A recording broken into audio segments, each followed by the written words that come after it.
नमस्कार प्रयागराज। अभी हम पहुंचे हैं मोतीलाल नेहरू राष्ट्रीय प्रौद्योगिकी संस्थान इलाहाबाद प्रयागराज की यह इमारत है और मोतीलाल नेहरू राष्ट्रीय प्रौद्योगिकी संस्थान इलाहाबाद प्रयागराज का 19वां वार्षिक दीक्षांत समारोह 2022 का आयोजन किया गया है। समारोह में विभिन्न पाठ्यक्रमों के विद्यार्थियों को उपाधि दी जा रही है। आपको बता दें कि दीक्षांत समारोह के मुख्य अतिथि लोकसभा अध्यक्ष ओम बिरला ने दीप प्रज्वलन कर कार्यक्रम की शुरुआत की। इस कार्यक्रम में आईआईटी कानपुर के पद्मश्री डॉक्टर विनोद कुमार सिंह, राहुल और नमिता गौतम विशिष्ट अतिथि के तौर पर शामिल हुई।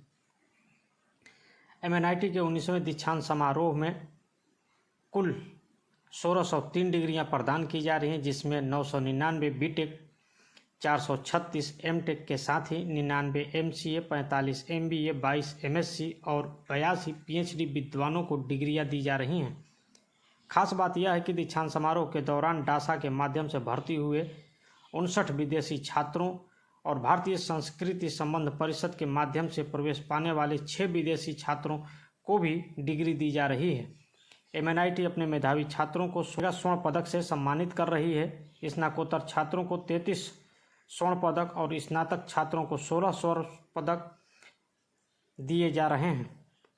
स्वर्ण पदक के अलावा संकाय पूर्व छात्रों और उद्योग द्वारा 13 प्रायोजित स्वर्ण पदक छात्रों को उनके उत्कृष्ट प्रदर्शन के लिए प्रदान किए जा रहे हैं। दीक्षांत समारोह में स्मारिका का विमोचन करते लोकसभा अध्यक्ष ओम बिरला, साथ में निदेशक रमाशंकर वर्मा, विशिष्ट अतिथि प्रोफेसर विनोद कुमार सिंह, सांसद Kesari Devi Patel, registrar doctor Ramesh Pandey, professor L K. Mishra.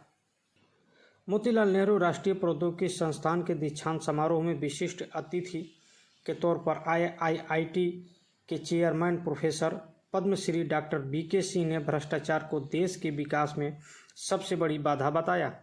हालांकि देश की आबादी का 6वां हिस्सा यानी 20 करोड़ से अधिक लोग गरीबी रेखा से नीचे रहते हैं। बहुत से लोगों को गुणवत्तापूर्ण पेयजल उपलब्ध नहीं करा सकते हैं। ऐसा इसलिए नहीं है क्योंकि हमारे पास पैसा नहीं है। आवश्यक बदलाव करने के लिए हमारे पास पर्याप्त पैसा है, लेकिन भ्रष्टाचार एक बड़ी बाधा साबित हो रहा है। अब समय आ गया है कि युवा ईमानदारी से जीवन जीने और देश के लिए काम करने की शपथ लेकर भ्रष्टाचार के खिलाफ सख्त लड़ाई की शुरुआत करें। युवाओं से कहा कि समय प्रबंधन, ईमानदारी, मेहनत और ज़रूरतमंदों की मदद को वे अपने जीवन का हिस्सा बना लें, क्योंकि संघर्ष जीवन भर चलेगा। यदि आप किसी सफलता के बाद मौज ही की संभावना से भर जाते हैं तो यह स्थायी नहीं है। सफलता का कोई भी बिंदु मौज ही मौज वाला नहीं रह सकता है। उन्होंने युवाओं से पूछा कि क्या आप नौकरी करना चाहते हैं या करियर। नौकरी आपको वित्तीय सुरक्षा देती है, पर करियर यह सब कुछ करने के साथ ही आपको एक उद्देश्य, लक्ष्य और सपना भी देता है। उन्होंने युवाओं को पैसे के पीछे भागने के बजाय योग्यता के विकास को प्राथमिकता देने के लिए प्रेरित किया। कहा कि पैसा हमें एक आरामदायक जीवन, सुरक्षा की भावना और ज़रूरतमंद लोगों की मदद करने में काम से आता है। यह शिक्षा और कड़ी मेहनत से आता है। यह आपके द्वारा पुस्तकालय में अध्ययन करने से बिताई गई सभी रातों से आता है। होशियार लोग पैसे के लिए काम नहीं करते, वे जो करना चाहते हैं उस पर काम करते हैं और पैसा उनके पीछे आता है। एमएनआईटी अपनी जिम्मेदारियों का निर्वहन करते हुए प्राइमरी स्कूल के बच्चों को भी यह दीक्षांत समारोह देखने का मौका दिया। दीक्षांत समारोह में कई प्राइमरी स्कूलों से बच्चों को भी आमंत्रित किया गया है। यह निर्णय नई शिक्षा नीति के अनुसार छोटे बच्चों को उच्च शिक्षा के लिए बड़े आयोजन के बारे में अवगत कराने के लिए लिया गया है। इस भव्य दीक्षांत समारोह को देखने के लिए इतनी भीड़ उमड़ पड़ी कि एमएनआईटी का हॉल भी छोटा पड़ गया। एमएनआईटी के सभागार में करीब 1700 विद्यार्थियों को पदक और उपाधि प्रदान की जानी थी। इतनी बड़ी संख्या में छात्रों के आने की वजह से सभागार में बैठने का स्थान नहीं मिला। इसकी वजह से इन विद्यार्थियों को सभागार के बाहर टेंट लगाकर बैठने की व्यवस्था की गई और यहाँ पर एलईडी स्क्रीन लगाई गई ताकि छात्र जो उपाधि पाने के लिए आए हैं, जो दीक्षांत समारोह देखने के लिए आए हैं, वो बाहर टेंट में बैठ कर के अंदर क्या कुछ चल रहा है उसे अपनी आँखों से देख सकें। उपाधि प्राप्त करने वाले छात्र ही दिख रहे हैं। इसके साथ ही आप देखिए कि एक जो विशेष तौर पर गोल्ड मेडल पाने वाले छात्र हैं, उनकी एक तस्वीर दिखाने की हम कोशिश कर रहे हैं। इन छात्रों को ये गोल्ड मेडल जो है वो दिया जा रहा है और इनकी डिग्रियां दी जा रही हैं।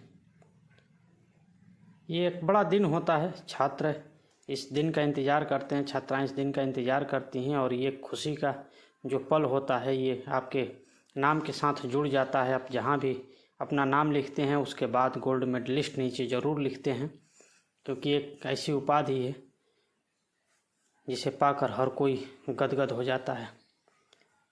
छात्रों को उपाधि दी जा रही है। किसी भी ऑर्गेनाइजेशन का दीक्षांत समारोह उसके एक तरीके से किसी के घर की शादी होती है, उससे तुलना की जा सकती है। गोल्ड मेडल पाने के बाद जो छात्रों के चेहरे खिले हैं वो आपको दिखाने की कोशिश कर रहे हैं।